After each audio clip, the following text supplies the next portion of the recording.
Class live है अब। चलिए बात करते हैं अपन अब, बहुत इंपॉर्टेंट आज चैप्टर डिस्कस कर लेंगे जिसको अपन बोलते हैं chemistry in everyday life. Chemistry in everyday life. हाँ बेटा, पूरा का पूरा आपको विदाउट स्लाइड ऐसे ही मुंह जवानी पूरा पढ़ाया जाएगा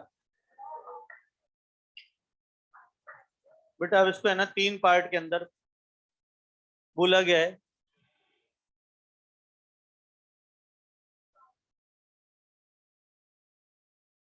केमिस्ट्री इन एवरीडे लाइफ, अगर अपन अपनी दिनचर्या पर बात करें तो जैसे अपन ने सुबह उठे, फ्रेश हुए, हाथ धोए, तो हाथ धोने के लिए जो सोप यूज किया वो क्या है? केमिकल है।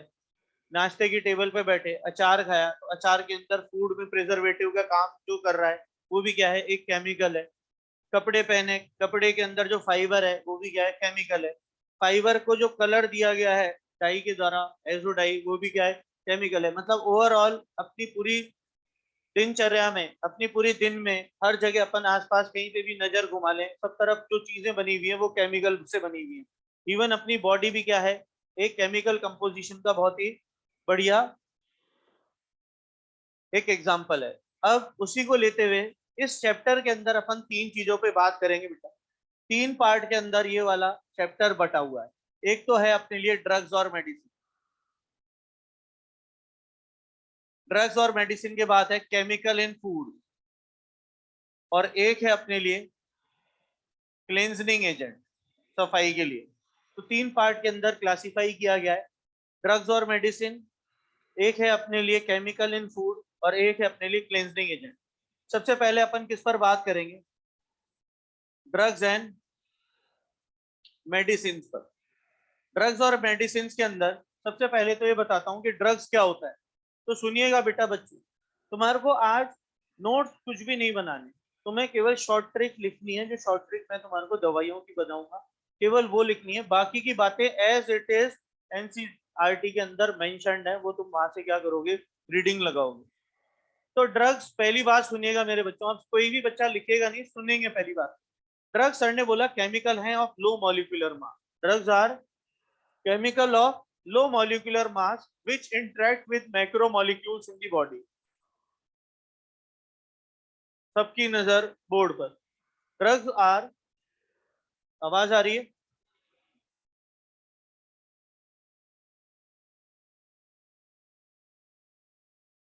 Drugs are chemical of low molecular mass. Drugs are chemical of low molecular mass which interact with macromolecule. और जब इंटरेक्ट विद मैक्रोमोलिक्यूल, तो मैक्रोमोलिक्यूल क्या होते हैं?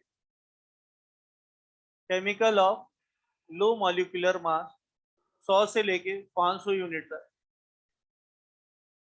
And interact with macromolecule.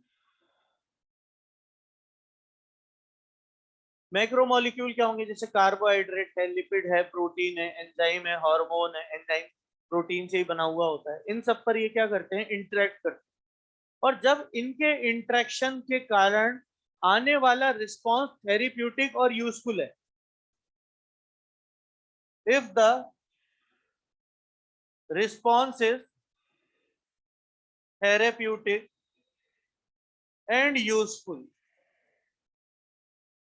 They are called medicine. तब जाके इन drugs को क्या बोलेंगे बेटा अपन? मेडिसिन। अगर जो इंटरेक्शन विद मैक्रोमोलिक्यूल के पास जो इसका इफेक्ट है वो क्या है? थेरेप्यूटिक है और यूजफुल है, तो फिर ये किसके काम में आएंगे? Used as, used to prevent, cure और डायग्नोसिस ऑफ डिजीज। किसमें काम आएगा? प्रिवेंशन, क्योर या डायग्नोसिस ऑफ डिजीज में। उनको अपन क्या बोलेंगे? मेडिसिन। मतलब सारी की सारी मेडिसिन क्या है? ड्रग्स। बट सारी ड्रग्स मेडिसिन नहीं है। सोचो अपन ने कोई ड्रग ली और उसका हार्मफुल इफेक्ट हो गया, यूजफुल नहीं हुआ, उससे अपनी बॉडी के अंदर हार्म पहुंच गया, नुकसान हो गया, तो ऐसी ड्रग अपने लिए मेडिसिन होगी क्या? नहीं।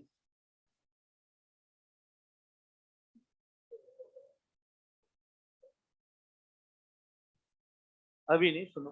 तो ऑल ड्रग्स आर मेडिसिन, ये वाली बात गलत है, but all medicine are drugs, ये वाली बात सही है। ये तो अपन ने सीखा। अब कैसे ड्रग्स काम करती है मैक्रो मॉलिक्यूल पर, उसके दो एग्जाम्पल हैं, एक तो एंजाइम पर और एक रिसेप्टर पर। तो सबसे पहले अपन क्या पढ़ेंगे, एंजाइम का फंक्शन, और फिर ड्रग कैसे टारगेट करता है एंजाइम को उसके फंक्शन के रोकने के लिए। तो एंजाइम के सर ने बोला, एंजाइम वो प्रोटीन है जो कि बायोकेमिकल रिएक्शंस को क्या करते हैं, बॉडी के अंदर कैटेलाइज करते हैं। तो एंजाइम क्या है, सर ने बोला proteins which catalyse the biochemical reaction in body. Body के अंदर क्या काम करते हैं, बायोकेमिकल रिएक्शन को कैटेलाइज करने का, एज अ कैटेलिस्ट काम करते हैं। क्या काम होते हैं, एक तो क्या काम है, bind the substrate on their active या binding site and activate it towards reagent. ये क्या करेगा, एंजाइम, ये है अपने पास, एंजाइम के अंदर इस तरीके की एक कैविटी दिखा रखी होगी, उस कैविटी पर वो क्या करेगा, जो भी अपना सबस्ट्रेट है उसको, सबस्ट्रेट को क्या करेगा, ये अपनी कैविटी में भर लेगा, और उसको अपनी कैविटी में रखने के बाद एक्टिवेट कर देगा कि अब उस सबस्ट्रेट पर, ये सबस्ट्रेट है, ये एंजाइम है, अब जो भी रिएजेंट आना है वो रिएजेंट इफेक्टिवली क्या करेगा, सबस्ट्रेट के साथ इंटरेक्ट कर पाएगा, और रिएक्शन आसानी से क्या होगी, प्रोसीड हो जाएगी। नजर बोर्ड पर, और सुनना है और समझना है। सबस्ट्रेट को ये क्या करेगा, अपनी एक्टिव या बाइंडिंग साइट, इसको क्या बोला जाता है, एक्टिव या फिर बाइंडिंग साइट, उस पर ये क्या करता है, सबस्ट्रेट को अटैक करवा लेता है। और इंटरेक्शन जो होता है इनके बीच में, ये जो आपस में इन दोनों के बीच में इंटरेक्शन होगा, सर ने बोला ये हो सकता है dipole dipole, H bonding, ionic bond, van der Waals bond. कभी यही क्वेश्चन आ जाए, बताओ कि बताइए जब सबस्ट्रेट को होल्ड करता है एंजाइम अपनी बाइंडिंग साइट पे, तो किस तरीके के इंटरेक्शन पाए जाते हैं एंजाइम और सबस्ट्रेट में, ionic bond, H bond, van der Waals bond, या डायपोल डायपोल। तो ये तो काम हुआ एंजाइम का, ये तो काम हुआ एंजाइम का एक। दूसरा काम क्या है, it provide functional group to substrate and catalyse the reaction. और दूसरा काम क्या करता है, फंक्शनल ग्रुप प्रोवाइड कराता है सबस्ट्रेट को और कैटेलाइज करता है रिएक्शन। खुद ही ने क्या करा, रिएजेंट का काम भी करती है। तो ये तो दो काम है किसके, एंजाइम के। अब एंजाइम है ड्रग टारगेट। अब एंजाइम पर अपना ड्रग क्या करेगा, अपना इफेक्ट दिखाएगा, जिसको क्या बोलते हैं, अब एंजाइम आ गया टारगेट पर, किसके, ड्रग के। अब ड्रग क्या करेगा, पहली तो सर ने बोला कौन सी ड्रग होंगी, इनको बोला जाता है कॉम्पिटिटिव ड्रग्स। क्या बोला जाता है, कॉम्पिटिटिव ड्रग्स। कॉम्पिटिटिव ड्रग्स क्या करेंगी, जैसे एंजाइम है अपने पास, उस एंजाइम के अंदर ड्रग और सबस्ट्रेट क्या करेंगे, आपस में कंपीट करेंगे, और ड्रग जाकर क्या करेगा, जो एक्टिव साइट है उस पर जाकर क्या चिपक गई, ड्रग चिपक गई एंजाइम की, और एक्टिव साइट को इसने क्या कर दिया, ब्लॉक कर दिया। अब ब्लॉक कर दिया बेटा, तो एंजाइम बेचारा सबस्ट्रेट को अपने पर अब अटैच करा पाएगा क्या, तो जब ये अटैच नहीं करा पाएगा सबस्ट्रेट को, तो क्या अब ये बायोकेमिकल रिएक्शन को कैटेलाइज कर पाएगा, तो क्या एंजाइम का फंक्शन रुक गया by the action of drug. पहला समझ में आया। तो एक तो ड्रग इस तरीके से यूज कर सकती है। दूसरी ड्रग क्या करती है, other drugs bind on other side of enzyme rather than on active site या बाइंडिंग साइट। एक काम क्या करेंगी, ड्रग्स जो एंजाइम है उस एंजाइम की एक्टिव साइट पर जाकर ना चिपकेंगी। कोई ड्रग आई और उस ड्रग ने कहां पर अटैक कर दिया, किसी दूसरी साइट पे, और इसको बोला जाता है एलोस्टेरिक साइट। क्या बोला जाता है? Allosteric site. क्या बोला जाता है? Allosteric site. यहां पर जाकर ड्रग चिपक गई, not on the active site. Active site चिपक गई तो ऐसी को क्या बोलते हैं? Competitive drug. एक ऐसी ड्रग जो एक्टिव साइट पर ना चिपकी, एंजाइम के और कहीं जाकर दूसरी जगह पर चिपक गई, कहीं पर भी, और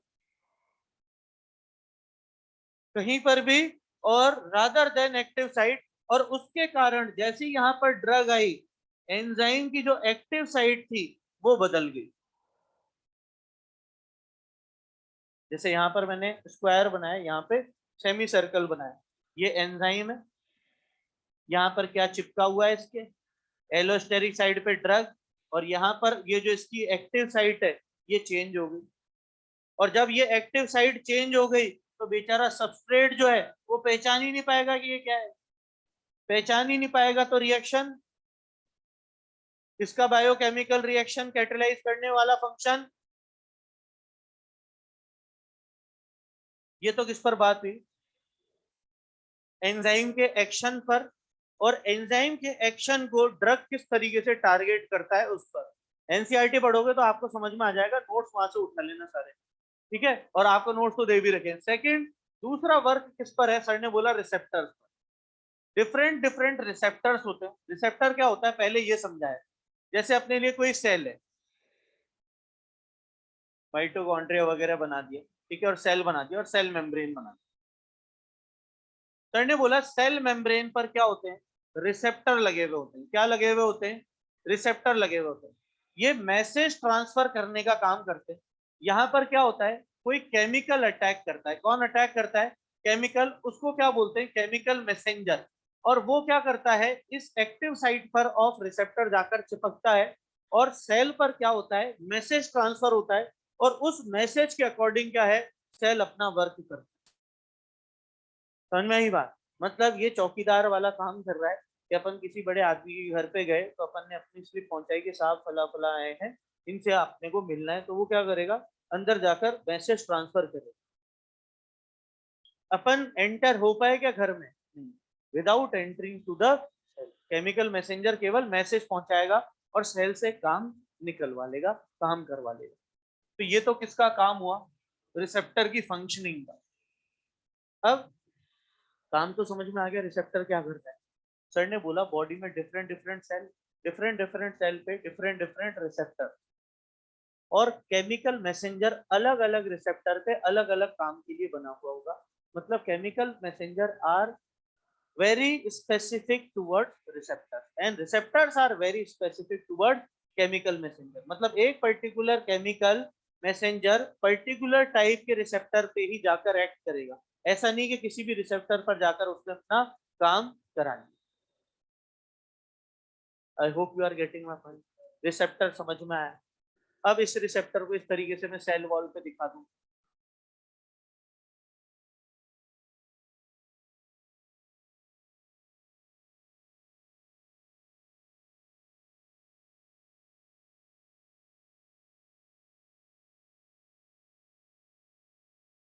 ये तो सर ने बोला आउटर साइड है, ये तो outer side of cell wall या सेल मेम्ब्रेन, और ये अपने लिए कौन सा है? Interior of cell membrane. अब सर ने बोला कि केमिकल मैसेंजर क्या होगा? केमिकल मैसेंजर ये कौन सा है अपने लिए? Chemical messenger. केमिकल मैसेंजर यहाँ आएगा। सर ने बोला इसकी साइड बदल जाएगी, और यहां से केमिकल क्या करेगा? मैसेज ट्रांसफर कर देगा सेल पे, और उसके अकॉर्डिंग सेल क्या है? काम करके देगा। अब इसको क्या करना है? रोकना है। मतलब इस बार रिसेप्टर एज ड्रग टारगेट। इस बार टारगेट पर कौन है? पहले एंजाइम था, इस बार कौन है? रिसेप्टर। तो सर ने बोला दो तरीके की ड्रग्स वर्क करेंगी। एक तो होगा एंटागोनिस्ट, और एक होगा बेटा एगोनिस्ट। एंटागोनिस्ट और एगोनिस्ट। एगोनिस्ट वाली ड्रग क्या करेंगी, रिसेप्टर पर जाकर चिपक जाएंगी। एगोनिस्ट वाली ड्रग यहाँ पर रिसेप्टर पर जाकर चिपक जाएंगी, और जब ये रिसेप्टर पर आकर चिपक गई तो केमिकल मैसेंजर जो होगा वो अपना मैसेज ट्रांसफर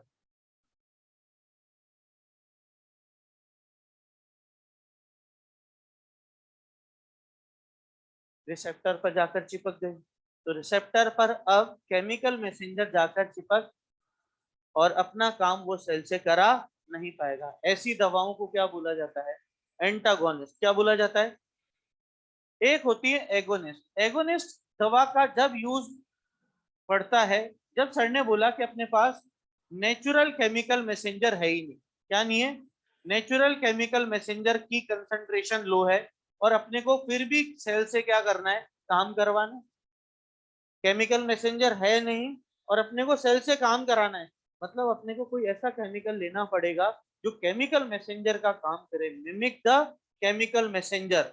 ऐसी दवाओं को क्या बोलेंगे। यहाँ से सर ने बोला कि ये एज अ ड्रग आया यहाँ पर और उसने क्या करा, मैसेज पहुंचा दिया। ये तो मैसेज पहुंचाएगा और ये मैसेज को ब्लॉक करेगा। I hope I made it very clear. इसके बाद सर ने बोला ड्रग्स का अपना क्लासिफिकेशन होता है। क्लासिफिकेशन एक तो फार्माकोलॉजिकल इफेक्ट के कारण किया जाता है कि जैसे एंटीपायरेटिक दवा है, तो एंटीपायरेटिक दवा बहुत सारी, काफी तादाद में। तो सर ने बोला फार्माकोलॉजिकल इफेक्ट के द्वारा किया गया जो बाइफर्केशन है किसके लिए यूजफुल है, डॉक्टर के लिए यूजफुल है। किसके लिए यूजफुल है, डॉक्टर्स के लिए यूजफुल है। वो एक पूरी रेंज उनको मिलती है कि ये एंटी फर्टिलिटी ड्रग्स हैं, ये एंटीपायरेटिक ड्रग हैं, ये एंटी एलर्जिक ड्रग हैं, ये एंटा एसिड्स हैं, ये एंटी स्टामिन्स हैं, ये एंटी बैक्टीरियल दवाएं हैं, ये एंटी फंगल दवाएं हैं, ये एंटी वायरल दवाएं हैं। तुम डॉक्टर बनने वाले हो, यहाँ से बनोगे। सुनो पहले बात, तो आज अपन समय नहीं ज्यादा व्यय कर सकते, तो फार्माकोलॉजिकल इफेक्ट के अकॉर्डिंग डिस्कवरी है। एक सर ने बोला ड्रग एक्शन। ड्रग एक्शन के अकॉर्डिंग कि ड्रग किस पर एक्शन कर रहा है, जैसे हिस्टामिन पे वर्क कर रहा है अगर, तो हिस्टामिन पर वर्क करने वाली ड्रग को अपन क्या बोलेंगे, एंटी हिस्टामिन बोलेंगे। तो ड्रग एक्शन किस पर काम कर रहा है, हिस्टामिन, तो एंटी हिस्टामिन ड्रग एक्शन के आधार पर। एक ड्रग के स्ट्रक्चर के अकॉर्डिंग कि अगर स्ट्रक्चर मिलता जुलता है तो उनकी एक्टिविटी भी क्या होगी, सेम होगी। जैसे सल्फर ड्रग्स का इजाद हुआ था एंटीबायोटिक्स में, और फिर वो सल्फर ड्रग्स बहुत सारी डिस्कवर होती गई सिमिलर सिमिलर स्ट्रक्चर वाली। तो सिमिलर सिमिलर स्ट्रक्चर वाली ड्रग्स का एक्शन भी टुवर्ड्स मैक्रोमोलिक्यूल्स क्या रहेगा, सेम। तो उसके आधार पर बाइफर्केशन आया। और एक अपने लिए किस पर आया, एक्शन ऑन मैक्रोमोलिक्यूल्स, कि मैक्रोमोलिक्यूल टारगेट, टारगेट ड्रग का क्या था उसके अकॉर्डिंग आया कि भाई ये कार्बोहाइड्रेट पे काम कर रही है, लिपिड पे काम कर रही है, इस पर्टिकुलर एंजाइम पे काम कर रही है, ये इस पर्टिकुलर हार्मोन पे काम कर रही है। तो ये किसके लिए था, ये वाला सबसे यूजफुल था मैक्रोमोलिकुलर टारगेट के अकॉर्डिंग। जो दवा बनाने वाला मेडिसिनल केमिस्ट है उसके लिए कामयाब ये वाला एक ड्रग का क्लासिफिकेशन था। तो यहाँ तक तो अपन ने ड्रग्स एज अ मेडिसिन के बारे में सुना समझा किस तरीके से काम करेंगे। अब 5 तरीके की दवाइयां अपने कोर्स के अंदर दी गई है। एंटा एसिड, फिर है एंटीस्टामिन, फिर है न्यूरोलॉजिकली एक्टिव ड्रग में ट्रैंकुलाइजर और एनाल्जेसिक, फिर है अपने लिए एंटी माइक्रोबियल, एंटी माइक्रोबियल में एंटी बैक्टीरियल और एंटीसेप्टिक डिसइंफेक्टेंट, और लास्ट है अपने लिए एंटी फर्टिलिटी ड्रग। तो 5 तरीके की ड्रग्स अपन पढ़ने वाले हैं। जल्दी से इसका केवल फोटो खींचने की इजाजत मिलेगी, आप लिख इसे नहीं सकते। बाकी के नोट्स आपको ये पूरे के पूरे दिए हुए हैं, मैं केवल समझाया था।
अब सबसे पहले we'll be starting with antacid. Antacid भी बोलते हैं, एंटासिड भी बोलते हैं। एंटासिड, एंटासिड का क्या कॉज है, क्यों अपन को एंटासिड खाने पड़ रहे हैं? क्यों? क्योंकि हिस्टामिन नाम का एक केमिकल होता है। क्या होता है? हिस्टामिन। हिस्टामिन क्या करता है? पेप्सिन और एचसीएल को सिक्रीट कराता है। एचसीएल को सिक्रीट कराता है किसके अंदर? स्टमक के अंदर। तो ये कंपाउंड क्या करेगा? एक्टिवेट करेगा स्टमक के सेल्स को टू सिक्रीट पेप्सिन और एचसीएल, जो कि खाना पचाने के लिए, डाइजेशन ऑफ फूड के अंदर काम में आते हैं। जब हिस्टामिन ओवर वर्क करने लगता है तो पेप्सिन और एचसीएल क्या होता है? बढ़ जाता है। और एचसीएल की अगर मात्रा बढ़ गई तो सर ने बोला पीएच क्या हो जाएगी? कम। और उसके कारण अपने को क्या होगा? एसिडिटी फील होगी। क्या होगी? एसिडिटी फील होगी। और एसिडिटी के कारण पेट दर्द हो सकता है, जलन हो सकती है, इन्फ्लेमेशन आ सकता है, और अल्सर्स पैदा हो सकते हैं विच आर लाइफ थ्रेटनिंग। पेट में अल्सर पैदा हो गए तो अल्सर को अगर अपन ने डायग्नोस नहीं किया तो these our life threatening, even can cause death. तो अपने को एसिडिटी को हल्के में नहीं लेना होगा, अपने को क्या करना होगा? उसे क्योर करना होगा। अब आपने सबने इनो का नाम सुना है। इनो इज नॉट द क्योर, ये केवल सिम्टम को क्या कर रहा है? काउंटर एक्ट कर रहा है। कि पेट में अगर अपने पास तो बेस या एल्कली का यूज कर लिया गया, जैसे कि NaHCO3 यूज किया गया, और क्या यूज किया गया? मेटल के हाइड्रोक्साइड। बट मेटल के हाइड्रोक्साइड जो थे वो बेटर थे। इसलिए बेटर थे कि यहाँ पर ये तो क्या कर रहा था? NaHCO3 पीएच को ओवर न्यूट्रलिटी क्या कर रहा था? बढ़ा देता था। ओवर न्यूट्रलिटी ये क्या कर रहा था? बढ़ा रहा था। सॉल्युबल था पानी में, तो ये बेस ज्यादा सिक्रीट कर रहा था। बेस ज्यादा सिक्रीट कर रहा था तो स्टमक अपने आप से ओवर प्रोडक्शन ऑफ HCl क्या करने लगा? करने लगा। तो NaHCO3 और मेटल के हाइड्रोक्साइड में कौन बेटर था? मेटल के हाइड्रोक्साइड। क्यों? क्योंकि ये पानी में क्या थे? इनसॉल्युबल। केवल कब तक वर्क करते? जब तक पेट में क्या रहता? HCl। और क्या बनाते? MgCl2 और वाटर। तो सर ने बोला ये इनसॉल्युबल थे, तो ये पीएच को इंक्रीज ओवर न्यूट्रलिटी नहीं करते थे। तो बेटर क्या थे? मेटल के हाइड्रोक्साइड। पर ये केवल और क्या काम पर था? सिम्टम पर काम हो रहा था, कॉज पर काम नहीं हो रहा था। तो फिर कॉज पर काम करने के लिए दो ड्रग काम पे आई। कौन सी? सर ने बोला इसको याद रखना। जैसे क्लास के अंदर अपन ने क्या करा? क्लास रिप्रेजेंटेटिव सबने सुना हुआ है, सीआर। तो एसिडिटी हुई तो अपन ने क्या करा? सीआर की मदद की। सीआर अपने लिए क्या है बेटा? सिमेटिडीन। सिमेटिडीन। और इसको क्या बोलते हैं? टैगामेट भी बोला जाता है। और एक है अपने लिए रेनिटिडीन, या इसे रेनटेक या जिनटेक भी बोला जाता है। दो एंटा एसिड हैं जो कि क्या करेंगे? हिस्टामिन के वर्क को काउंटर एक्ट करेंगी और केमिकल मैसेंजर को ब्लॉक कर देंगी, ताकि पेट में सिक्रीशन ऑफ HCl क्या हो जाए? कम हो जाए। कौन सी? सिमेटिडीन और रेनिटिडीन। सीआर से याद रख लोगे। एसिडिटी हुई तो अपन किसकी मदद लेंगे? क्लास रिप्रेजेंटेटिव की मदद लेंगे, सिमेटिडीन और रेनिटिडीन। ये तो किस पर बात हुई? एंटा एसिड पर। फिर अपने लिए अगली आई एंटी हिस्टामिन। Anti histamine. अब एंटी हिस्टामिन के लिए क्या जरूरत पड़ी? क्योंकि फिर वापस किसकी पे चर्चा हुई? हिस्टामिन पे चर्चा हुई कि हिस्टामिन केमिकल क्या करता है और बहुत ज्यादा जगह जाके रिसेप्टर्स को एक्टिवेट करता है। सर ने बोला एक तो पोटेंट वैसोडाइलेटर है, ब्लड वेसल और आर्टरीज की वाइड ओपनिंग के लिए ये क्या होता है? कारगर होता है। और क्या करता है? Contracts the smooth muscle of bronchi and gut. Lungs के अंदर और गट मसल की परफेक्ट काम करने के लिए भी कौन रिस्पॉन्सिबल होता है? अपना हिस्टामिन। और इसका नेगेटिव इफेक्ट क्या है? कि ये नेजल कंजेशन, कॉमन कोल्ड और एलर्जिक रिस्पॉन्स टू पोलन में भी कौन रिस्पॉन्सिबल है? हिस्टामिन। एंटी एलर्जिक हो गया, मतलब एलर्जिक हो गया ये कंपाउंड। अब इस एलर्जिक के लिए अपने को क्या करना पड़ेगा, एंटी एलर्जिक या एंटी हिस्टामिन दवाओं का सहारा लेना पड़ेगा। और अपन सब जानते हैं कि जब अपने को जुकाम हो जाता है तो बहुत ही, सर ने बोला, बैड ट्रिप हो जाती है। क्या हो जाती है? बहुत ही बैड ट्रिप आती है, बेटी आ जाती है कि खाना भी स्वाद का नहीं लगता, कोई काम भी अपने को करने में अच्छा नहीं लगता। जुकाम एक बहुत ही बेकार सी बीमारी, बैड ट्रिप आ जाती है। सर ने बोला क्या हो जाती है? Bad trip. तो बैड ट्रिप से अपने को एंटी हिस्टामिन याद होंगे कि एक तो ब्रोमोफेनिरामाइन, ब्रोमोफेनिरामाइन, और टी से अपने लिए है टरफेनाडाइन।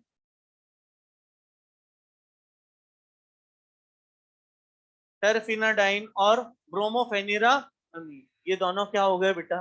एंटीहिस्टामिन हो गए। क्या हो गए? एंटीहिस्टामिन।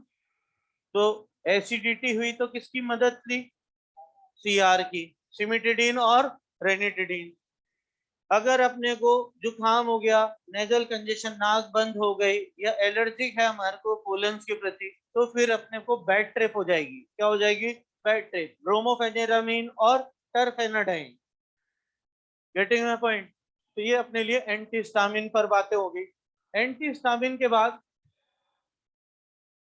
अच्छा, फिर एक क्वेश्चन आया। क्या क्वेश्चन आया कि सर यहाँ पर एंटा एसिड एंटी एलर्जिक का काम नहीं कर सकते क्या? ये भी हिस्टामिन के एक्शन को ही तो रोक रहे हैं, सिमिटिडीन और रेडिटिडीन। मैंने कहा बेटा कहाँ पर वर्क कर रहे हैं? पेट के अंदर। ये कहाँ पर वर्क कर रहे हैं? नेजल कंजेशन, कॉमन कोल्ड, और इस पे different different chemicals activate different different receptor. तो दोनों अलग अलग रिसेप्टर पर काम करेंगे।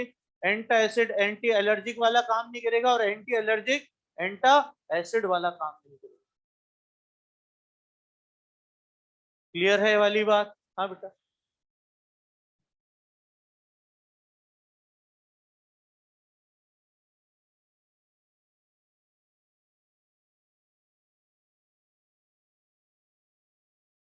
बेटा ये एंटी एलर्जिक हो गए, ये एंटा एसिड हो गए, दोनों अलग अलग बातें। अभी मैं तेरे को जो लिखा हुआ है वो कैसे है वो भी समझा दूंगा, अलग ही लिखे हुए हैं। तू उसे पढ़, साथ में रहा होगा। उसको कई बार अपन मिसजज कर जाते हैं। अब अपने लिए थर्ड, थर्ड अपने लिए सर ने बोला कौन सी दवाएं हैं? Neurologically active drugs. Neurologically active drugs मतलब नर्वस सिस्टम पर काम करती है, नर्व टू नर्व और नर्व टू रिसेप्टर एक कम्युनिकेशन बिठाते हैं कुछ केमिकल्स। और उन केमिकल्स का बहुत इंपॉर्टेंट रोल होता है अपने कम्युनिकेशन प्रोसेस में। रिसेप्टर्स का एक बहुत इंपॉर्टेंट रोल होता है कम्युनिकेशन प्रोसेस में। अब न्यूरोलॉजिकली एक्टिव ड्रग सर ने बोला दो पार्ट में अपने लिए डिवाइडेड है। एक तो अपने लिए ट्रैंक्विलाइजर और एक अपने लिए एनाल्जेसिक। तो अपन सबसे पहले क्या पढ़ रहे हैं? ट्रैंक्विलाइजर्स पढ़ रहे हैं। ट्रैंक्विलाइजर कब काम में आता है? जब सर ने बोला नर्वस सिस्टम के साथ को रिलेशन बिगड़ जाए, मतलब कोई या तो मेंटल डिजीज हो जाए, मेंटल डिजीज को क्योर करने के लिए, या फिर डिप्रेशन से बाहर आने के लिए, या फिर हाइपरटेंशन से निजात पाने के लिए अपन किसका यूज करेंगे? ट्रैंक्विलाइजर्स का यूज करेंगे। सर ने बोला कि मेंटल डिजीज या डिप्रेशन का जो कॉज होता है वो होता है नॉर एड्रेलिन। नॉर एड्रेलिन क्या करता है? सर ने बोला नॉर एड्रेलिन एक ऐसा केमिकल होता है जो कि मूड चेंज के अंदर काम में आता है। अगर इसकी, सर ने बोला, कंसंट्रेशन क्या हो जाती है? अगर इसकी कंसंट्रेशन लो हो गई तो जो आदमी है वो क्या होगा? डिप्रेशन का शिकार हो जाएगा। क्या हो जाएगा? डिप्रेशन का शिकार हो जाएगा। और इस केस में अपने को एंटी डिप्रेसेंट दवाएं उसको देनी पड़ेगी। कौन सी दवाएं देनी पड़ेगी? एंटी डिप्रेसेंट दवा। और वो अपने लिए क्या होगी? आईप्रोनोजाइड और फिनाल्जिन, फिनेल्जिन और आईप्रोनोजाइड एंटी डिप्रेसेंट दवा यूज में ली जाएगी जब नॉर एड्रेलिन की कंसंट्रेशन क्या हो गई? लो हो गई। अब अपने को कैसे याद करना है कि ट्रैंक्विलाइजर की ट्रिक क्या है? मैंने फिजिक्स, केमिस्ट्री और मैथ्स लिया ताकि मैं एक इंजीनियर बन पाऊं। बहुत इजी है ये वाली चीज। I to PCM to be a engineer. और ये पांचों तरीके के अपने लिए एंटी डिप्रेसेंट्स और टेंशन के लिए और हाइपरटेंशन के लिए जो दवाएं यूज में आती हैं उसकी एक शॉर्ट ट्रिक बन गई। आई से आ गया अपने लिए आईप्रोनाजाइड, पी से आ गया फिनेल्जिन, C से आ गया क्लोरो डाइएज इपॉक्साइड, M से आ गया मैप्रो बामेट, और E से आ गया इक्वेनिल। और ये कंपैरेटिवली जो नोट्स में लिखी हुई है उससे इजी शॉर्ट ट्रिक। आइप्रोनाजाइड, फिनाल्जेन, क्लोरोडाइएज इपॉक्साइड, मैप्रोबामेट और इक्वेनिल। सर ने बोला आइप्रोनाजाइड और फिनाल्जेन स्ट्रॉन्ग एंटी डिप्रेसेंट्स हैं, क्लोरोडाइएज इपॉक्साइड और मैप्रोबामेट उसके कंपैरिजन में माइल्ड एंटी डिप्रेसेंट है, और इक्वेनिल हाइपरटेंशन के लिए दी गई दवा है। तो ये एक क्लास ऑफ ट्रैंक्विलाइजर है। क्या है?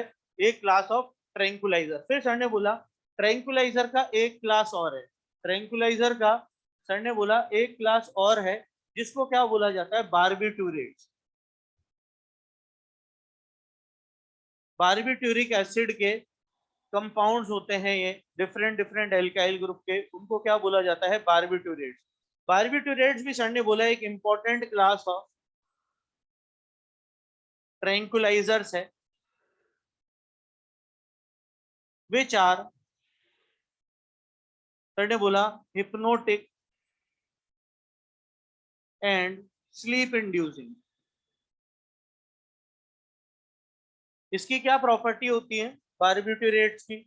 हिप्नोटिक और स्लीप इंड्यूसिंग, हिप्नोटाइज करने के काम में आते हैं और स्लीप इंड्यूसिंग होते हैं। अब बार्बिट्यूरेट्स के लिए एक शॉर्ट ट्रिक बना रखी है वेंस एल। सर ने बोला वेंस नाम की एक शू कंपनी है, जो वैन नाम की एक शू कंपनी है, वेंस नाम से याद है क्यों सोचना कि सर बहुत ही शो ऑफ किस्म के थे। वेंस नाम के शूज पहनते थे, बहुत ही महंगे शो ऑफ शूज थे, और सर को एल साइज आता था उसका। वेंस शूज का कौन सा साइज पहनते थे? एल साइज पहनते थे। तो उससे वेंस एल करके अपनी क्या बन गई? शॉर्ट ट्रिक बन गई। वी से आ गया अपने लिए वेरोनल, ए से आ गया अपने लिए एमाइटन, एन से आ गया अपने लिए नेम्ब्यूचल, एस से आ गया अपने लिए सेकोनल, और एल से आ गया अपने लिए ल्यूमिनल। ये अपने लिए अल अल अल वाले क्या हो गए? बारब्यूटेरेट्स हो गए, जो कि हिप्नोटिक और स्लीप इंड्यूसिंग है। फिर सर ने बोला एक क्लास और है कि भाई सर अगर वेरी लार्ज साइज ले रहे हैं तो मैं कौन से साइज के शूज लूंगा? वेरी स्मॉल साइज के शूज लूंगा।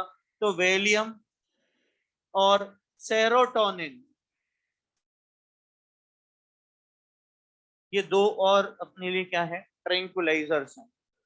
तो ट्रैंक्विलाइजर की अपने पास शॉर्ट ट्रिक बन गई, आई टुक पीसीएम टू बी इंजीनियर। और सर ने शो ऑफ करने के लिए कौन से शूज के बारे में बात करी? वेंस हेल। और जब मैं अमीर बनूंगा मैं भी शो ऑफ करूंगा, बट अभी मेरे को शूज का साइज कौन सा आता है? वेरी स्मॉल आता है।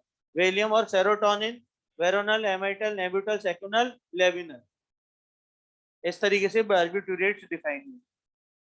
फिर न्यूरोलॉजिकली एक्टिव ड्रग्स अगली जो थी हमारे लिए वो थी पेन किलर्स। और पेन किलर्स को ये क्या बोलते हैं? एनाल्जेसिक्स। तो एनाल्जेसिक के बारे में जब बात आई तो सर ने बोला ये पेन किलर होते हैं। क्या होते हैं? Pain killer. अब पेन किलर को फिर वापस दो भागों में डिवाइड करके बताया गया। पेन किलर सर ने बोला दो तरीके के थे। एक तो वो थे नारकोटिक्स, नारकोटिक एनाल्जेसिक, और एक थे non narcotic analgesic. Non narcotic जिनकी लत ना लगे, और नारकोटिक जिनकी लत लग जाए, which are addictive in nature.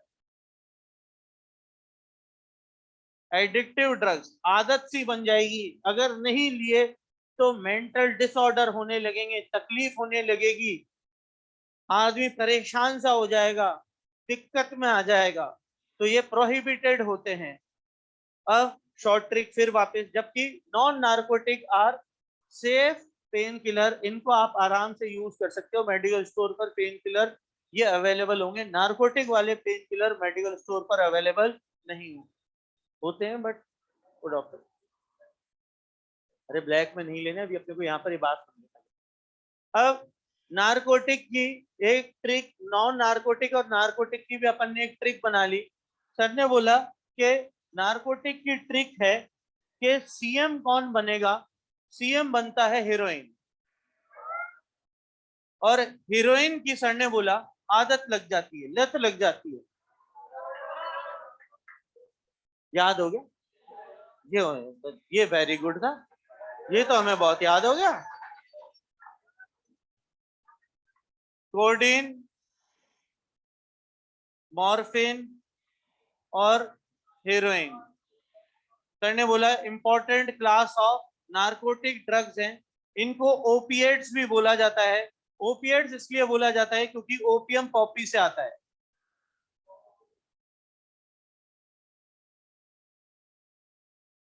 इसकी खेती तक बैन है ओपियम। Is that clear? केवल मेडिसिनल यूज के लिए इसकी खेती परमिशेबल अमाउंट ऑफ में अलाउड होती है, गवर्नमेंट से परमिशन। नॉन नारकोटिक वाली दवाएं, सर ने बोला सीएम हीरोइन बनेगी, ये किसने बनाया था? ये बताया था पीए ने। सीएम कौन बनेगी? हीरोइन, ये किसने बताया था? उसके पीए ने बताया था। पीए से हो गया हमारे लिए, पी से हो गया पैरासिटामोल, और ए से हो गया एस्पिरिन। एस्पिरिन और पैरासिटामोल, ये are comparatively easy short tricks as been written in the note, आसानी से याद हो सकती है। अब खास बात यह है मेरे बच्चों कि एस्पिरिन जो है, इसके केवल और केवल पेन किलर इफेक्ट ही नहीं है, दो और इफेक्ट हैं। एक तो एस्पिरिन एंटीपायरेटिक भी है। क्या है? एंटीपायरेटिक भी है एस्पिरिन, और एक एंटी ब्लड कोगुलेटिंग। क्या है? Anti blood coagulating, coagulation of blood को रोकती है, इसलिए फर्स्ट एड के रूप में दी जाती है हार्ट अटैक के दौरान। खून को पतला करने वाली दवा। तो एंटीपायरेटिक मतलब ज्वरनाशी, बुखार उतारने वाली, और एक इसका क्या होता है? खून को पतला करने वाला गुण होता है, जिसके कारण ये हार्ट अटैक के दौरान दी जाती है। तो यहाँ पर अपन 3 क्लास ऑफ ड्रग्स पर बात कर ली, एंटासिड, एंटीहिस्टामिन, और किस पर बात कर ली अपने? न्यूरोलॉजिकली एक्टिव ड्रग, ट्रैंकुलाइजर्स और एनाल्जेसिक्स। अब अपने लिए दो बच रहे हैं। एक तो बच रहे हैं एंटी माइक्रोबियल, और एंटी माइक्रोबियल के बाद एंटी फर्टिलिटी ड्रग्स के बारे में। जल्दी से फोटो खींच ले, फिर आगे बात करेंगे।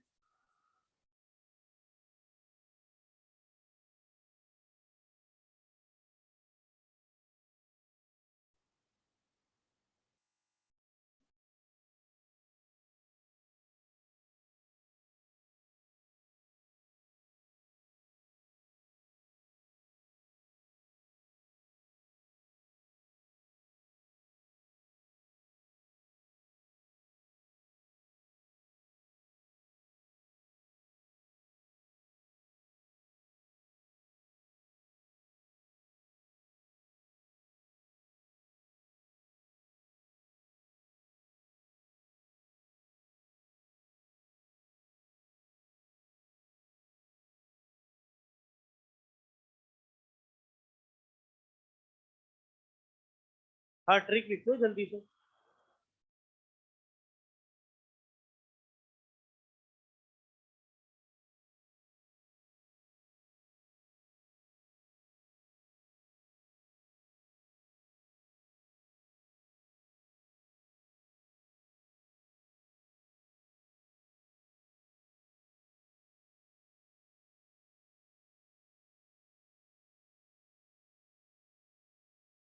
एक क्वेश्चन बेटा अगर अपन बात करें तो इसके से हमेशा से आता है, और अब उस क्वेश्चन से अपने को डर नहीं लगेगा, गारंटी है।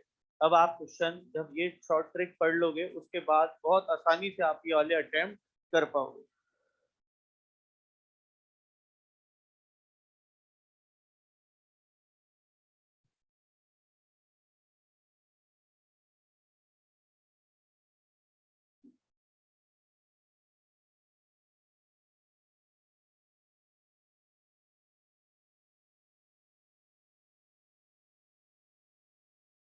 कर ली बेटा कॉपी अभी? क्यों? क्योंकि एक पूरा का पूरा वापस से बोर्ड का पेज भरना पड़ेगा, तब जाके अपना एंटी माइक्रोबियल और एंटी फर्टिलिटी ड्रग्स डिस्कस हो पाएंगे।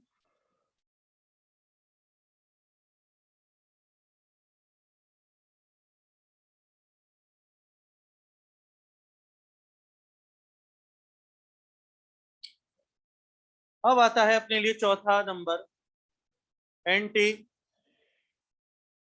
माइक्रोबियल्स का।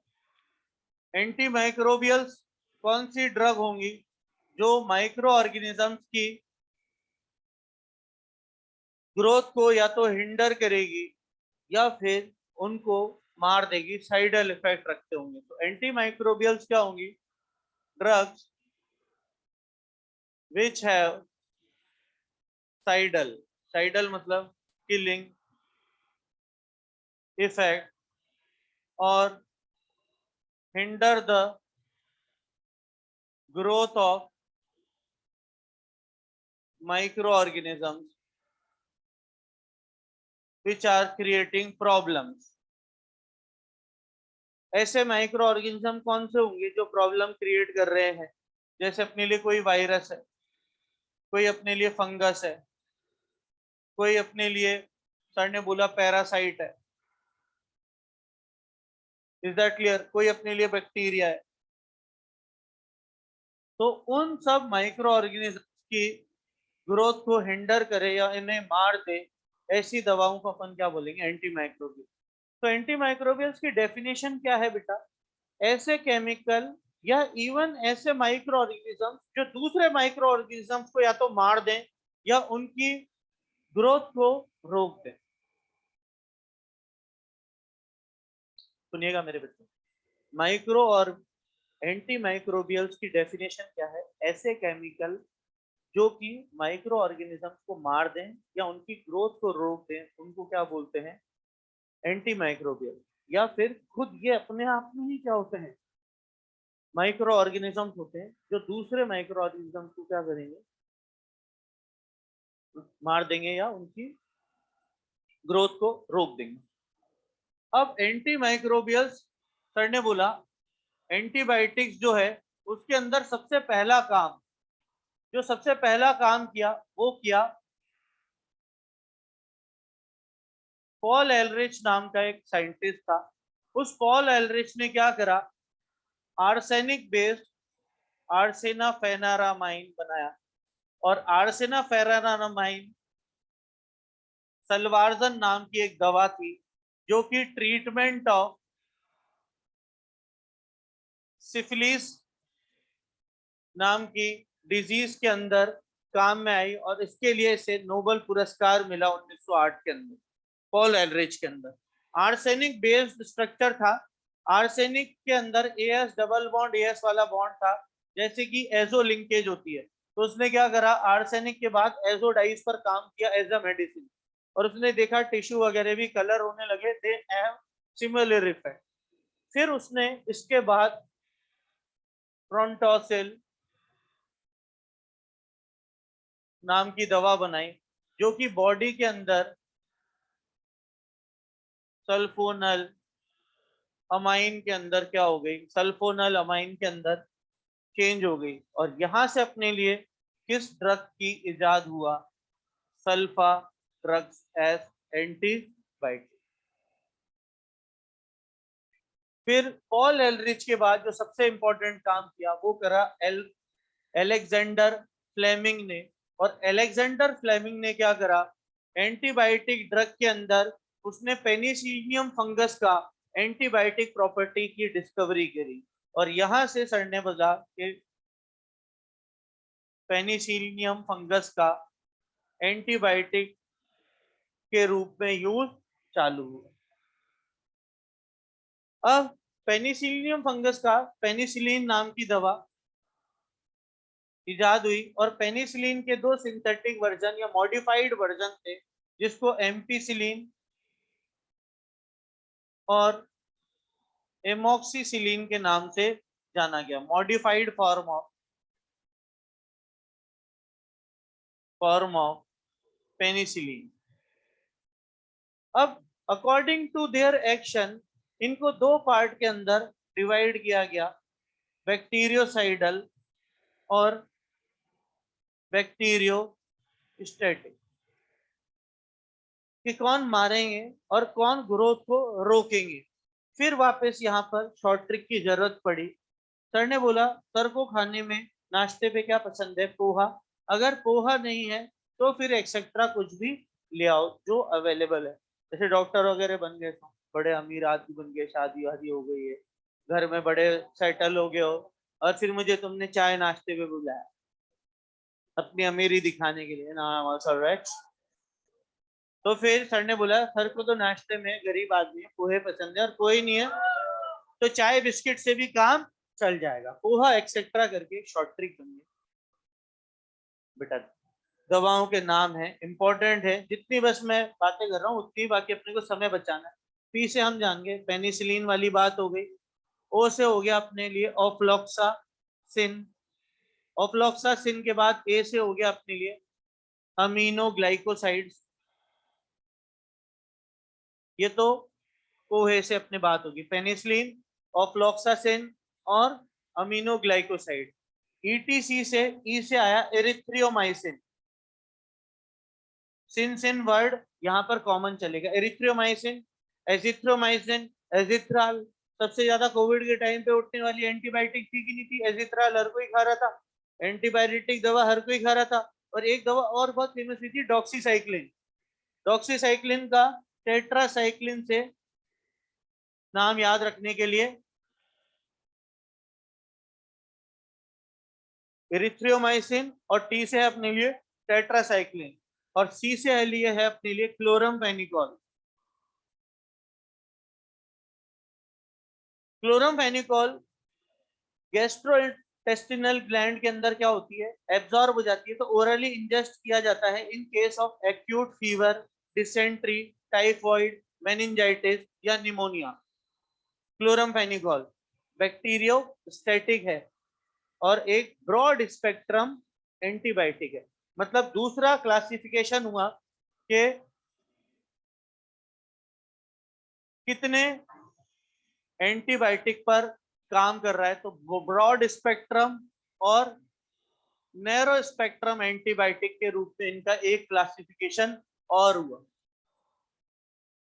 समझ में आई बात बेटा? एक तो उनका इफेक्ट, और एक वो कितनी बैक्टीरिया पर काम कर रहे हैं, कितने माइक्रो ऑर्गेनिजम्स को मार रहे हैं, उसके लिए उन्होंने क्या है बात करी। तो ब्रॉड स्पेक्ट्रम एंटीबायोटिक उनको लिया गया जो ग्राम पॉजिटिव और ग्राम नेगेटिव दोनों पर वर्क कर रहे थे। बोथ ग्राम पॉजिटिव और ग्राम नेगेटिव बैक्टीरिया को निपटा रहे थे, वो तो क्या हो गए, ब्रॉड स्पेक्ट्रम एंटीबायोटिक। और ये हुए या तो ये ग्राम पॉजिटिव और gram negative, one of the. केवल किस पर बात कर रहे थे, किस पर काम कर रहे थे, केवल ग्राम पॉजिटिव या ग्राम नेगेटिव पर। और जो बोथ पर काम कर रहे थे वो क्या हो गए अपने लिए, ब्रॉड स्पेक्ट्रम। ये क्वेश्चन आएगा, which of the following antibiotic is broad spectrum, which of the following antibiotic is narrow spectrum. तो नैरो स्पेक्ट्रम याद कर लेना, एग्जांपल है पेनिसिलिन जी। क्या है, पेनिसिलिन जी अपने लिए क्या हो गया, नैरो स्पेक्ट्रम हो गया। बाकी के सारे कौन से हो गए, ब्रॉड स्पेक्ट्रम। जैसे क्या हो गया, एम्पीसिलिन, एमोक्सिसिलिन और वेंकोमाइसिन और इरिथ्रियोमाइसिन एक्सेट्रा। ये बाकी के सारे जितने भी यहाँ पढ़े हैं अपन ने, ऑफ्लॉक्सासिन,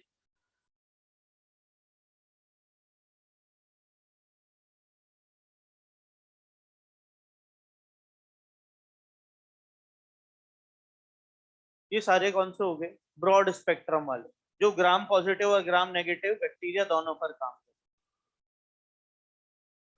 ये हो गए एंटी माइक्रोबियल्स। एंटी माइक्रोबियल्स के बाद चर्चा हुई इसी का फोर्थ का बी पोर्शन, जिसको बोला जाता है एंटीसेप्टिक। और एंटीसेप्टिक के साथ बात करेंगे अपन किस पर, डिसइंफेक्टेंट्स। दोनों के अंदर केवल इतना सा अंतर है कि एंटीसेप्टिक तो किस पे लगाया जाता है, लिविंग टिश्यूज पर। लिविंग टिश्यूज जैसे कहीं पे कट लग गया, कहीं पर कोई घाव हो गया, कोई डिजीज स्किन है,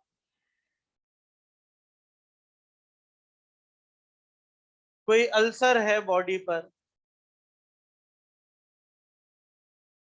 तो उस पर क्या लगाते हैं अपन, एंटीसेप्टिक लगाते हैं। They also have a anti microbial property, ये भी माइक्रो ऑर्गेनिजम्स की ग्रोथ को या तो किल करेगा या हिंडर करेगा। बेटा प्लीज नजर बोर्ड, इजीली अपन ने चीजों को एक जगह पर लाकर समझने की कोशिश कर रहे हैं। इसके लिए अपने लिए एक तो सोफ्रामाइसिन, सिन सिन वाली चीज समझ में आई रही होगी, सोफ्रामाइसिन। एक है अपने लिए फ्यूरासिन, और एक है अपने लिए घर पर यूज डिटॉल। डिटॉल क्या होता है, सर ने बोला क्लोरोजाइलिनॉल और टर्पिनॉल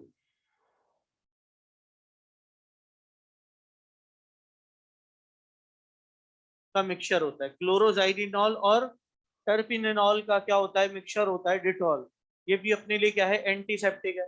फिर अपन जानते हैं आयोडीन अपने लिए स्ट्रॉन्ग एंटीसेप्टिक होता है, जिसका 2 से 3% अगर अपन ने एल्कोहलिक एक्वस सॉल्यूशन ले लिया तो उसको टिंचर सॉल्यूशन बोला जाता है कि नहीं बोला जाता। फिर आपको आयोडोफॉर्म पढ़ाया था CH3, फिर SO2 और Cl2 इन लो कंसंट्रेशन बहुत ज्यादा, ये भी ऐसा एंटीसेप्टिक होता है। डिसइंफेक्टेंट 0.2% फिनोल तो एंटीसेप्टिक, हाई कम कंसंट्रेशन में एंटीसेप्टिक, और 1% अगर अपन ने फिनोल ले लिया तो वो अपने लिए क्या हो जाएगा, डिसइंफेक्टेंट।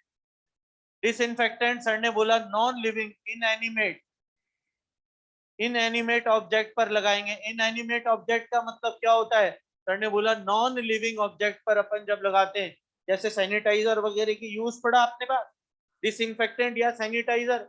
अपन ने देखा कोविड टाइम पर हर जगह अपन सैनिटाइज कर रहे थे, दीवारों पर, दीवारों पे नहीं सॉरी, दरवाजों पर। मैंने तो इवन दीवारों तक भी किया था तब कोविड के दौरान के बाद, जब पूरा घर सैनिटाइज कर डाला डर के मारे। तो वो सारी चीजें क्या है, डिसइंफेक्टेंट वाली, जैसे पोचे में लाइजॉल डाल रहे हैं, वो क्या है, डिसइंफेक्टेंट। जो लिविंग टिश्यू पे लगा रहे हैं वो एंटीसेप्टिक, और उसी की हाई कंसंट्रेशन क्या होगा, डिसइंफेक्टेंट, जो कि नॉन लिविंग बॉडीज पर लगाया जा रहा है, वो डिसइंफेक्टेंट हो गया। तो ये अपने लिए किस पर बात होगी, एंटीबायोटिक्स पर, एंटीसेप्टिक और डिसइंफेक्टेंट पर। फिर सर ने बोला कि अब अपने पास आखिरी पोर्शन दवाओं का जो बच रहा है उसको अपन यहाँ पर डिस्कस कर लेते हैं। फिर ये अपने लिए एंटी फर्टिलिटी। आपको याद हो तो एंटी फर्टिलिटी ड्रग्स जो थी बेटा, एंटी फर्टिलिटी ड्रग्स के बारे में अपन ने जिक्र किया था किरैल कार्बन एटम के दौरान। मैंने कहा था ये दो कंपाउंड आप एनसीईआरटी में से लिख के लाना और इनके अंदर नंबर ऑफ किरैल एटम देखना। एक तो था नोवेस्ट्रॉल और एक था नॉरेंथ्रीड्रॉन।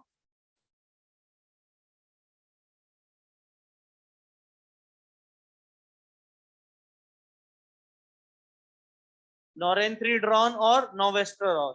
सर ने बोला एस्ट्रोजन, एस्ट्रोजन और प्रोजेस्टेरॉन के सिंथेटिक मॉडिफिकेशन है नोवेस्ट्रॉल और नॉरेंथ्रीड्रॉन। ये दोनों के कॉम्बिनेशन किसके लिए यूज करते हैं, as a anti fertility drug. ये ओव्यूलेशन को क्या करेगा, सप्रेस।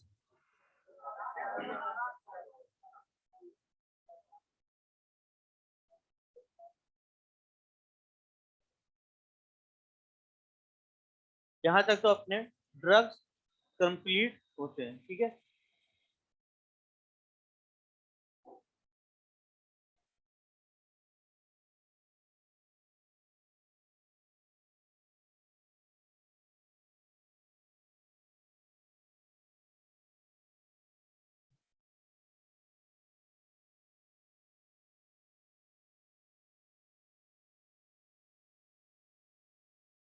तो एस्ट्रोजन और प्रोजेस्टेरॉन क्या होते हैं, एंटी फर्टिलिटी हार्मोन्स होते हैं। इनका सिंथेटिक वर्जन ज्यादा इफेक्टिव होता है एंटी फर्टिलिटी ड्रग्स के रूप में।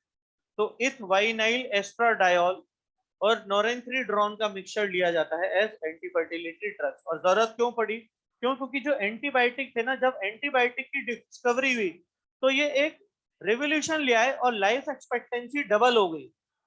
Average life of human being antibiotic के इजाद होने के बाद बहुत ज्यादा बढ़ गई, जिसके कारण पॉपुलेशन बढ़ गई। पॉपुलेशन बढ़ने के कारण अनएम्प्लॉयमेंट, वाटर और फूड के रिसोर्सेज कम पड़ जाना, पॉल्यूशन ज्यादा होना, ये सब होने लगा। तो फिर फैमिली प्लानिंग का कंसेप्ट इजाद हुआ और वहां पे एंटी फर्टिलिटी ड्रग्स यूज में आई। अब बात करते हैं अपन केमिकल इन फूड पर, के ड्रग्स और मेडिसिन वाला पोर्शन पूरा होता है। ये कॉपी कर लिया था ना पोहा और रिटीसी वगैरह।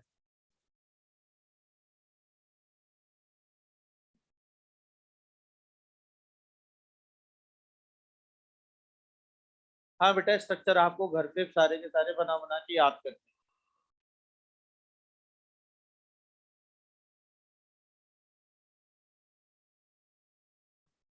स्ट्रक्चर्स मैं बताऊं, थोड़ी बहुत पढ़ लेना है ना, जितना ज्यादा हो सके। आप जितने डिस्कस कर सकते हो स्ट्रक्चर खुद पे कर लेना। अब अपने लिए अगली बात है, सर ने बोला केमिकल इन फूड।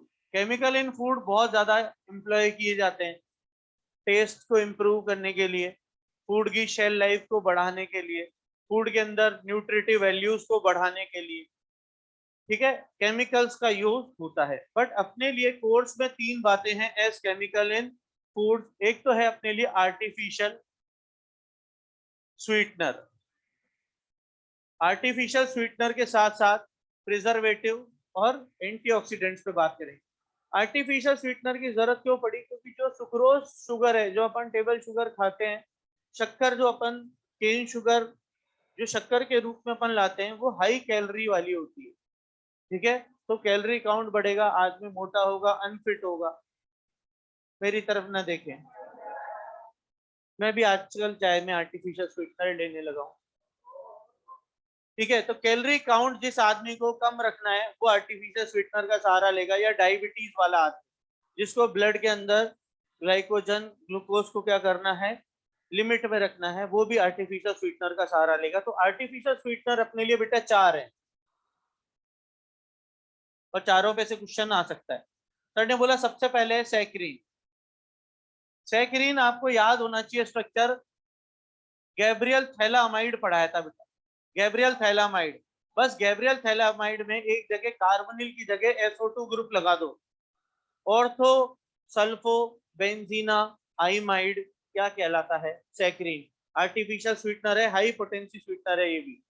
इसकी जो स्वीटनेस होती है करीब करीब 550 या 600 गुना ज्यादा होती है केन शुगर से। इसलिए आपने देखा होगा शुगर फ्री की एक छोटी सी डब्बी एक बर्नी भर के शक्कर के कंपैरिजन में यूज की जाती है, और बहुत छोटी सी चम्मच होती है, उसी से ये यूज की जाती है। मतलब छोटी सी चम्मच भी 2 चम्मच शक्कर का काम कर दी। तो कौन सी होगी? सैकरीन।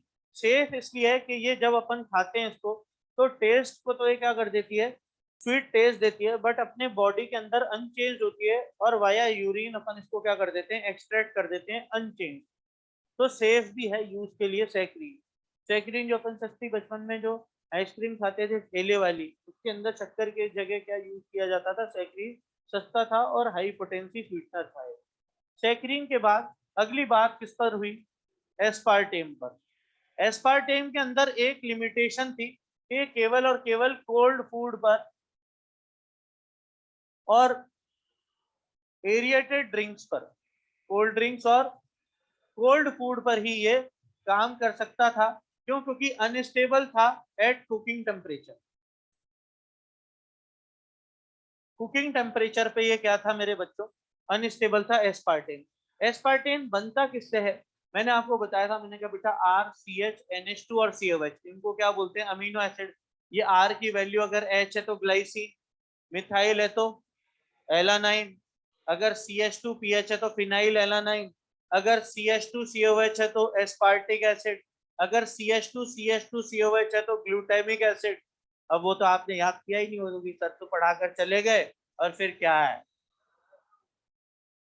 अच्छा, बहुत ज्यादा इंटेलिजेंट हो। मैंने इनको याद करने की कोशिश भी नहीं करी कि ल्यूसाइन, आइसोल्यूसाइन, गवली, किसी में आइसोप्रोपाइल ग्रुप था, किसी में आइसोब्यूटाइल था, किसी में सेकेंडरी ब्यूटाइल था। ये सारी बातें मैंने बोला था, मैंने कहा पढ़ लेना और याद कर देना। पर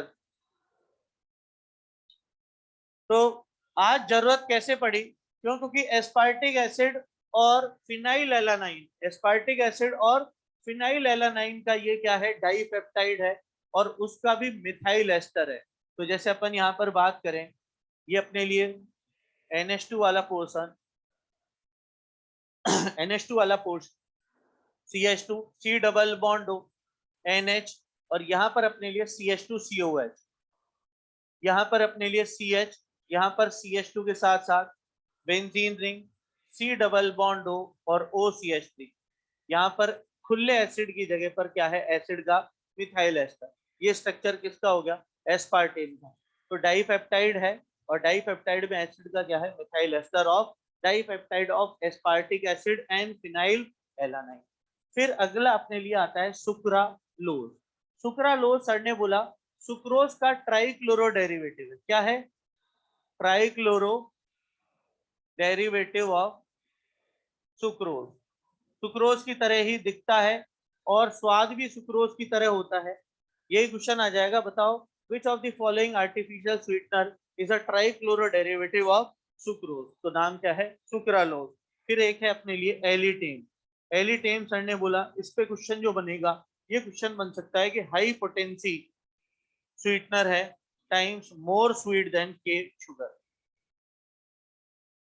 अनकंट्रोलेबल स्वीटनेस रखता है, 2000 गुना ज्यादा मीठा होता है किससे, अपनी केन शुगर से। इसलिए एलिटेम को भी यूज नहीं कर पाएंगे, क्यों, क्योंकि इससे स्वीटनेस फूड मटेरियल के अंदर कंट्रोल नहीं हो पाएगी। हाई पोटेंसी स्वीटनर, ये क्वेश्चन आएगा कि विच of the following is the high potency sweetener, तो वो कौन सा होगा, एलिटेम।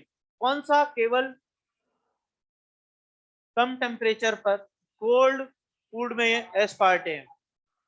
कौन सा सेफ है, अनचेंज्ड एक्सक्रीट हो जाता है, सैकरीन। तो ये सब बातें किस पर होगी, आर्टिफिशियल स्वीटनर पर। फिर सर ने बोला फूड प्रिजर्वेटिव पर बात है।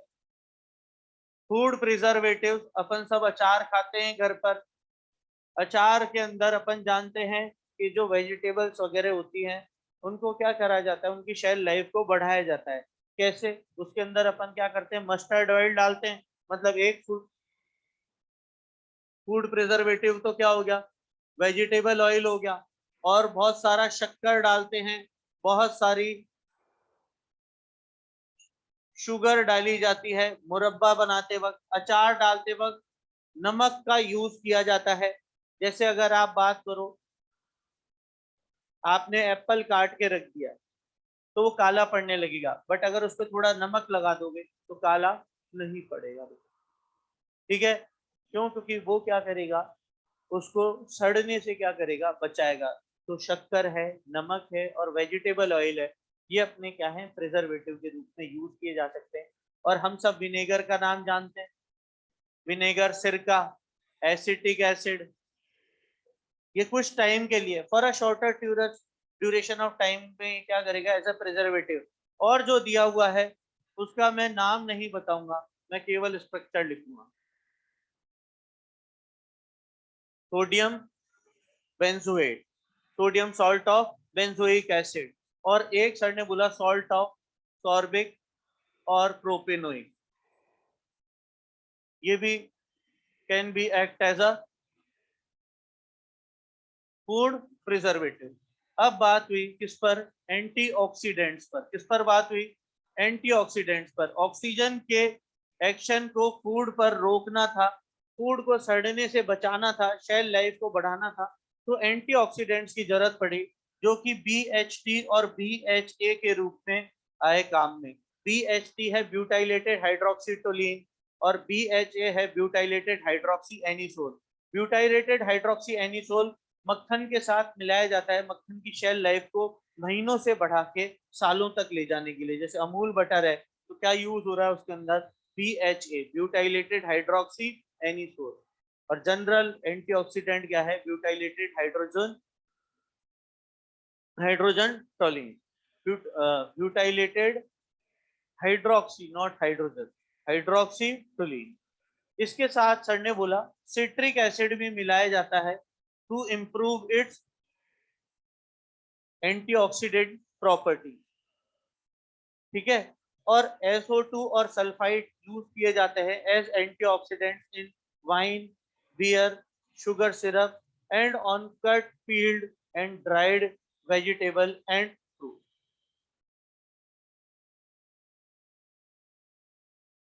याद होनी चाहिए ना चीजें, क्वेश्चन कहीं से भी आ सकता है कि नहीं आ सकता है। अब अगर मैं ही स्लाइड से पढ़ाऊंगा, मुझे ही याद नहीं है, तो मैं कैसे एक्सपेक्ट कर लूँ कि तुम याद कर पाओगे। इसलिए पहले मैंने सब चीजें याद कर ली ताकि तुम्हें भी याद करने के लिए मैं प्रेरित कर पाऊं। और जिस तरीके से मैंने याद करी है, जब कोई एक इंसान कोई काम कर सकता है तो दूसरा इंसान वो काम आसानी से कर सकता है भाई साहब। तो आपको थोड़ा सा बस क्या है, अपनी इच्छा शक्ति और दृढ़ शक्ति को बढ़ाएं, पढ़ाई करें, लिख लिख के चीजें याद करें। एक गैप इसलिए दिया है क्योंकि मैं जानता हूँ बहुत निकम्मे किस्म के बच्चे हैं मेरे। मैंने क्लास छोड़कर चला गया तो फिर वही अपनी दुनियादारी में आ जाएंगे, एकदम मस्त मौला हो जाएंगे, पढ़ना लिखना छोड़ देंगे। ऐसा अभी भी पढ़ाई करनी है, अभी सिलेबस कंप्लीट हुआ है, कुछ सब्जेक्ट्स का एग्जाम नहीं हो गया। ऐसा नहीं सब्जेक्ट ऑर्गेनिक हो गई अब तो खत्म, गुड बाय टाटा गया,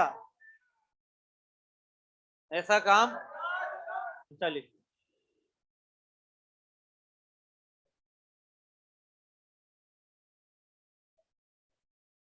है। अगले पेपर में चैप्टर आएगा केमिस्ट्री इन एवरीडे लाइफ। हाँ, भर भर के इसमें से बायोमोलिक्यूल और पॉलीमर। नहीं नहीं बेटा, रिएक्शन मैकेनिज्म बहुत हो गया। पॉलीमर बायोमोलिक्यूल बहुत तुम्हें याद है ना, डब्लू बना बना के बबलू बना के तुम्हें स्ट्रक्चर सिखवाए थे, वो भी तुमने प्रैक्टिस नहीं किए होंगे। मैं गारंटी कह रहा हूँ भैया, किए पक्का। जिन्होंने प्रैक्टिस किए उनके लिए तो चीजें आसान होगी होंगी, जिन्होंने प्रैक्टिस नहीं किए उनके लिए चीजें वैसी थी जैसे पहले थी, मुश्किल। बेटा अभी तक मेरे पास टेस्ट पेपर का बाइफरकेशन नहीं आया।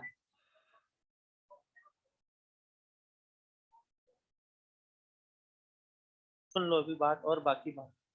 अब बात होती है किस पर, क्लेंजनिंग एजेंट्स पर। सर ने बोला क्लेंजनिंग एजेंट्स को दो पार्ट के अंदर पढ़ाया जाता है, डिटर्जेंट्स बोला जाता है क्लेंजनिंग एजेंट्स को। और डिटर्जेंट्स के दो पार्ट हैं, एक तो है सोप और एक है सिंथेटिक डिटर्जेंट। सोप क्या होते हैं, सर ने बोला लॉन्ग चेन,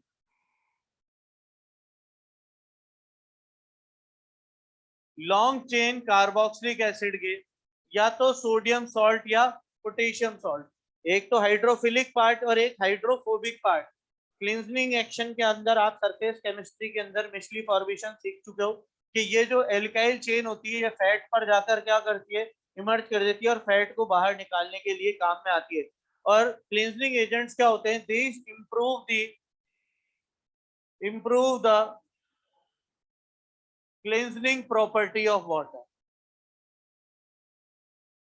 क्यों, क्योंकि पानी के अंदर जो सॉल्युबल इम्प्योरिटीज है वो तो क्या होंगी, वैसे भी बाहर निकल जाएंगी। जैसे बॉडी का जो स्वेट है, नमक जमा हो गया बॉडी से फैब्रिक पर, तो फैब्रिक को धोएंगे तो पानी से भी निकल जाएगा क्योंकि वो फैट सॉल्युबल नहीं है, वो वाटर सॉल्युबल है। पर फैट सॉल्युबल को हटाने के लिए अपने को एडिशनल एजेंट्स को यूज करना पड़ेगा।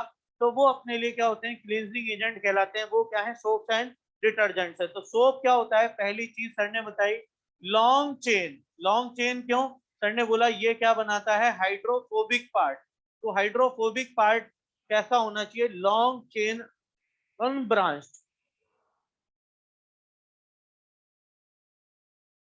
अनब्रांच्ड क्यों, क्योंकि ब्रांचिंग आएगी ना मेरे बच्चों तो उनका डिकम्पोजिशन क्या हो जाएगा, मुश्किल, नॉन बायोडिग्रेडेबल होंगे, जो कि वाटर पॉल्यूशन के अंदर क्या होंगे, कबाड़ा कर रहे होंगे। तो लॉन्ग चेन, और लॉन्ग चेन भी कौन सी, ब्रांच्ड वाली या अनब्रांच्ड वाली मेरे बच्चों, अनब्रांच्ड वाली। अब सर ने बोला कि sodium salt long chain fatty acid,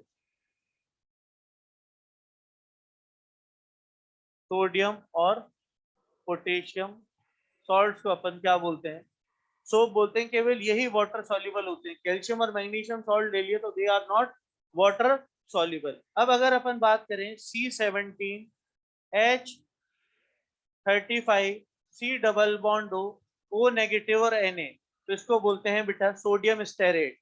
steric acid C17H35 C double bond O और OH, इसको बोलते हैं स्टीयरिक एसिड। स्टीयरिक एसिड, अगर दो हाइड्रोजन एटम उड़ा दूं मतलब अनसैचुरेशन क्रिएट कर रहा हूं मेरे बच्चों, इसको बोलते हैं ओलेइक एसिड। ओलिफिनिक एसिड।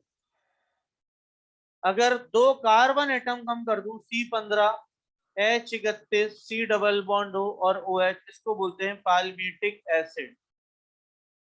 और इनके सोडियम और पोटेशियम सॉल्ट्स क्या होते हैं? सोप्स। बनाया कैसे जाता है? Glyceryl ester. क्या बोलते हैं? फैट्स को क्या बोलते हैं? Glyceryl ester. ग्लिसरॉल याद है, 1 2 3 ट्राई प्रोपेनॉल को ग्लिसरॉल बोलते हैं। आर पार्ट ये होगा, सर ने बोला ये आर पार्ट होगी। ग्लिसराइल एस्टर को अगर मैंने क्या करा, एक्वस NaOH पर लगा दिया, तो OH आयन क्या करेगा? इस पे SNE रिएक्शन कर देगा, एस्टर का हाइड्रोलिसिस हो जाएगा, क्या बनेगा? अल्कोहल और एसिड। और एसिड क्या करेगा? एक्वस मीडियम में क्या दे देगा? Sodium salt. अगर KH से रिएक्ट कराऊंगा तो potassium soap are softer than sodium soap. ठीक है, बेटर ग्रेड के सोप कौन से होते हैं? पोटेशियम वाले रादर देन सोडियम वाले। तो ये, और प्लस साइड प्रोडक्ट क्या बनेगा बेटा अपने लिए? ग्लिसरॉल। और इस रिएक्शन को क्या बोलते हैं? Saponification, hydrolysis of ester. ये क्या है? ग्लिसराइल एस्टर ऑफ या तो स्टीयरिक या ओलेइक या पाल्मिटिक एसिड। क्या देते हैं? सोप। अब सोप बनाना सीख लिया, ग्लिसराइल एस्टर के एल्कलाइन हाइड्रोलिसिस।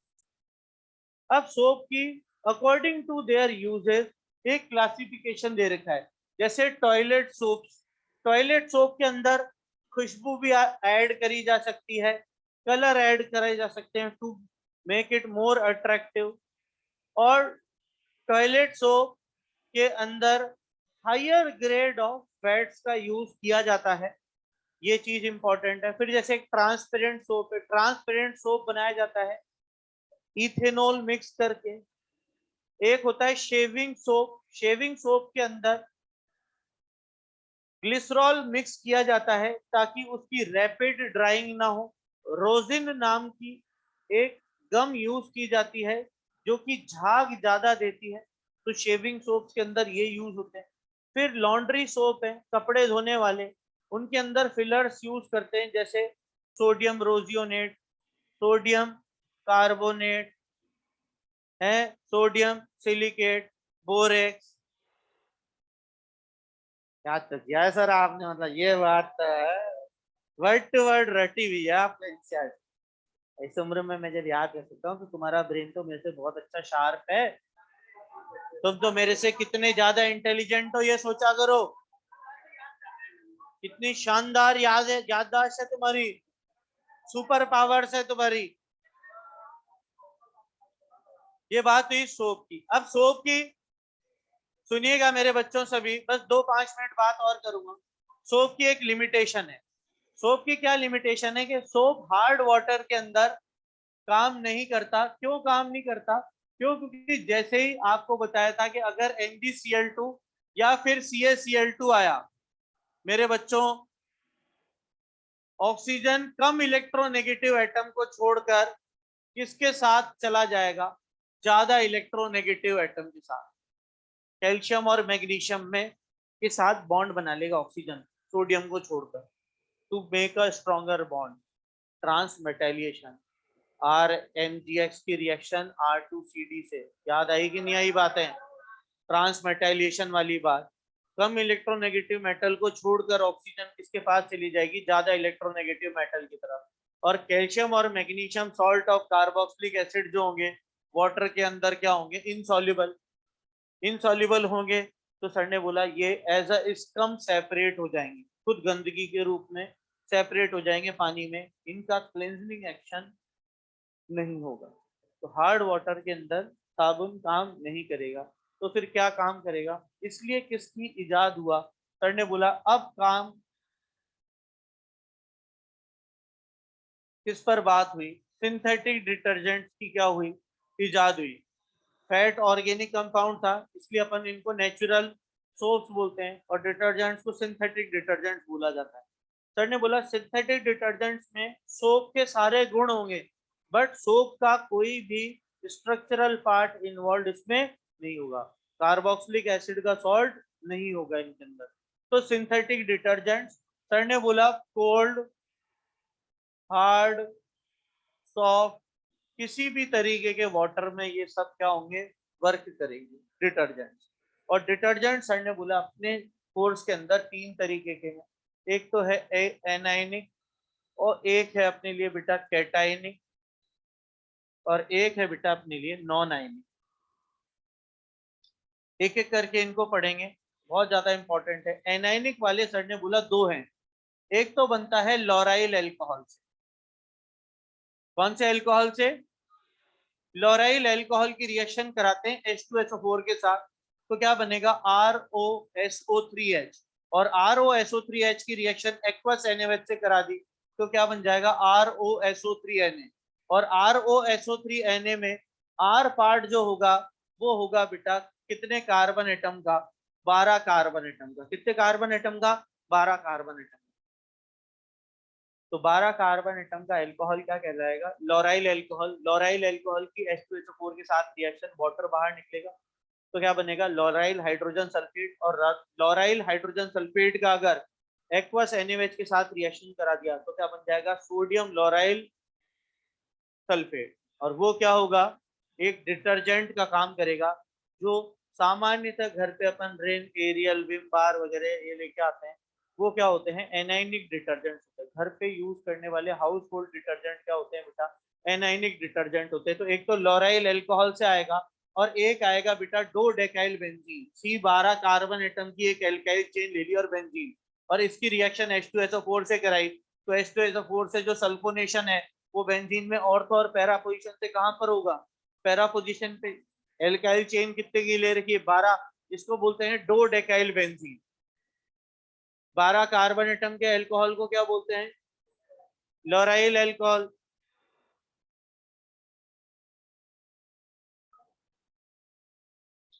डो डेकाइल बेंजीन से सर ने बोला बेंजीन के सल्फोनिक एसिड बन जाएगा, और सल्फोनिक एसिड की NaOH से रिएक्शन करा दी तो क्या बना देंगे, डो डेकाइल बेंजीन सल्फोनेट। ये भी क्या होगा एनाइनिक डिटर्जेंट। इसमें कौन से ग्रुप जुड़े हुए हैं बेटा, एनाइनिक पोर्शन। सर ने बोला कैटाइनिक की एक अपनी इंपॉर्टेंस खास बात है कि हेयर कंडीशनर के अंदर इसे यूज किया जाता है, और जर्मिसाइडल प्रॉपर्टी होती है। जर्मिसाइडल प्रॉपर्टी के साथ साथ ये महंगा आता है, एक्सपेंसिव है। एक्सपेंसिव होने के कारण लिमिटेशन है इसके यूज के अंदर। तो हेयर कंडीशनर के अंदर कौन सा यूज किया जाता है, कैटाइनिक डिटर्जेंट। कैटाइनिक डिटर्जेंट कुछ भी नहीं है, क्वाटरनरी अमोनियम सॉल्ट है, क्लोराइड के साथ, ब्रोमाइड के साथ, या एसीटेट के साथ। और क्वाटरनरी अमोनियम सॉल्ट में आपको बहुत अच्छे से पढ़ा चुका हूं बेटा अमोनोलाइसिस में, RCl की रिएक्शन अमोनिया के साथ, 1 degree amine, 2 degree amine, 3 degree amine, जब तक नाइट्रोजन का लोन पेयर उड़ नहीं गया। इसका एग्जाम्पल है cetyl trimethyl ammonium bromide. 16 carbon atom की चेन ले ली एक तरफ, नाइट्रोजन एटम पॉजिटिव चार्ज, और तीन तरफ क्या लगा दिए छोटे छोटे मिथाइल ग्रुप। 16 कार्बन एटम की एल्काइल चेन को क्या बोलते हैं, सिटाइल। तीन तरफ मिथाइल, और बाहर क्या जुड़ा हुआ होगा, ब्रोमाइड। किसके अंदर यूज होता है, हेयर कंडीशनर के अंदर। पूछ लिया जाएगा which of the following detergent is used in hair conditioner. फिर नॉन आयनिक, सर ने बोला ये लिक्विड डिश वॉश के अंदर काम में आता है, ठीक है, लिक्विड डिश वॉश के अंदर काम में आता है।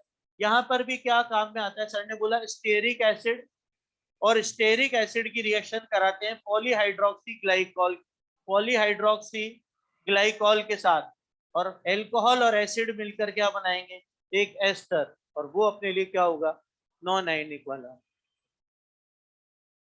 यहाँ पर ये चैप्टर पूरा होता है। आपका धन्यवाद।